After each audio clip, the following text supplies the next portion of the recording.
It's hard to describe what it means to be a priest. It gets harder to describe the longer you are one. After a while, it simply is what you are. I was enrolled in engineering school and I had a girlfriend, and so things were working out pretty well in my favor. I found out I was just a lot more interested in what was going on at the Catholic chapel than I was in any of my engineering classes. It just came upon me that I really needed to pay attention to what I was feeling. My girlfriend encouraged me. Once I got to the seminary, I knew that this was for me. I never had a moment where I didn't think I shouldn't be there. No habéis podido velar una hora conmigo. Velad. I ended up in my first assignment in the Panhandle because I'd studied Spanish. From the beginning of my priesthood, that's been a very major element of what I've been up to.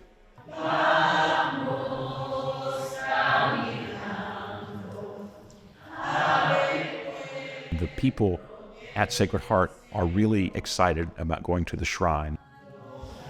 In nombre del Padre, y del Hijo, y del Espíritu Santo. Amen. They have expressed how happy they are that they'll be able to go to Mass and not be surrounded by basketball goals, because we do half of the services on Sunday in the gym, because it holds almost 1,000 people.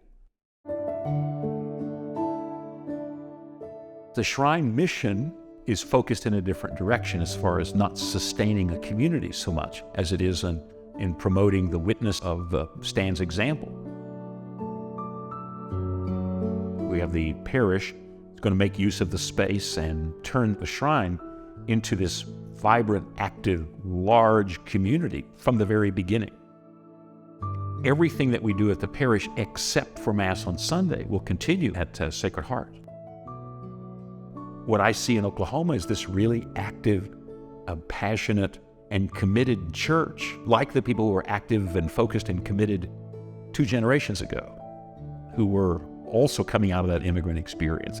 The challenge that we have is moving beyond the immigrant experience. I'm not aware that we've been successful at developing an American experience, a growing, operative Catholic church, deeply rooted in the American experience and is sustained by that experience. Stan's 20 years older than I am.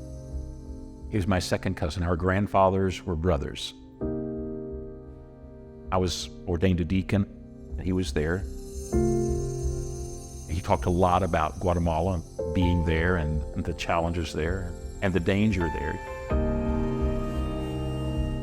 It was certainly obvious to me that he loved that place. The thing I don't like about the general description about Stanley is the description that he was a simple guy from a simple time. You know, you try to make a living farming wheat in Oklahoma, and I'll tell you how simple that is. There was nothing simple about where he grew up. Stan didn't walk around with a halo on, and he wasn't born with one. We make saints so that we never have to imitate them. We never have to be challenged by them, because we make them into statues, and we put statues over off on the side, and we go admire them because they're statues. They're never people.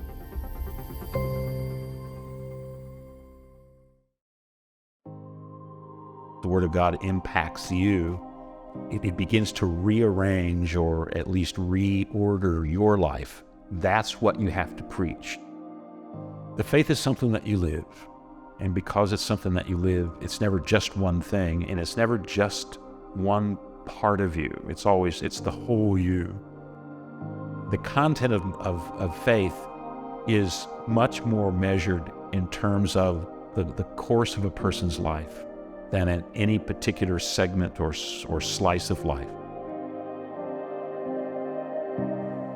The great Catholic genius is come to Mass, because what's going to be accomplished there, transformation, and what's ultimately becoming transformed is the world. But on the way to that is me. I'm going to be transformed if I participate. The life of faith is first of all a life. It's not an idea. It's not a series of prescriptions. It's not one style over another, and it's certainly not the sum of my excitement about one thing or another. I have the advantage of having found out all the disparate parts of my life work together to make my priesthood something that's rich and fun and meaningful for me.